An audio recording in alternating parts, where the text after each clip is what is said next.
Hello కాలవర్స్, ఈ short వీడియోలో Volkswagen విర్చెస్ లో టాప్ వేరియంట్ అయిన top line 1 litre petrol engine కి సంబంధించిన కంఫర్ట్ అండ్ డ్రైవ్ రివ్యూ చూద్దాం. 15 కిలోమీటర్స్ పైన సిటీలో మీడియం ట్రాఫిక్ లో డ్రైవ్ చేశాక ఈ కార్ ఇచ్చిన మైలేజ్ చూసి నేనైతే షాక్ అయ్యాను. So coming to comfort, sedan segment లో చాలా తక్కువ కార్స్ అవైలబుల్ లో ఉన్నాయి. వాటిలో ఈ కార్లోనే one of the best seating comfort offer చేస్తున్నారు. ఫ్రంట్ అండ్ బ్యాక్ సీట్స్ రెండు కూడా చాలా కంఫర్ట్ గా ఉన్నాయి. డ్రైవబిలిటీ అయితే ఎక్సలెంట్ గా ఉంది. ముఖ్యంగా స్టీరింగ్ పర్ఫార్మెన్స్ చాలా బాగుంది. 170 mm హై గ్రౌండ్ క్లియరెన్స్ ఉండడం వల్ల రోడ్స్ కొంచెం అనీవెన్ గా ఉన్నా కూడా కింద తగులుతుంది అన్న భయం లేదు. ఫైనల్ గా 17 కిలోమీటర్స్ డ్రైవ్ చేశాక ఈ కార్ ఇచ్చిన మైలేజ్ మీరు స్క్రీన్ మీద చూడొచ్చు.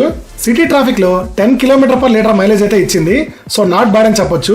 ఏదైనా కార్ ని 2 లేదా 3 సార్లు డ్రైవ్ చేశాక నాకు సాటిస్ఫాక్టరీగా అనిపిస్తేనే డ్రైవ్ రివ్యూ చెప్తా గైస్. అండ్ మన ఫాలోవర్స్ లో కూడా ఎవరైనా సేమ్ కార్స్ యూస్ చేస్తుంటే వాళ్ళ నుండి కూడా ఇన్పుట్స్ తీసుకుంటాను.